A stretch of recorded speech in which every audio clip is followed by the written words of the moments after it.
Hello guys. Itong baso ko, ginagamit ko to sa kape guys. O, di ba mas malaki sa mukha ko? Sa'yo na ang kahit na anong drinks. Kahit 7 up o kahit na anong inumin, sa'yo na. Huwag mo lang tatanggalin sa akin ang kape. Dahil ang kape na to, ito na yung breakfast ko, tanghalian, merenda, tapos ganito, mga 7, ganyan. Mag-start ako mag-inom ng kape, 8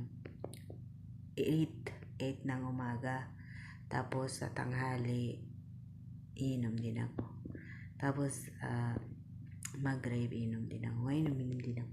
Ewan ko ba? Buhay ko ang kape. Pag wala ang kape na ako,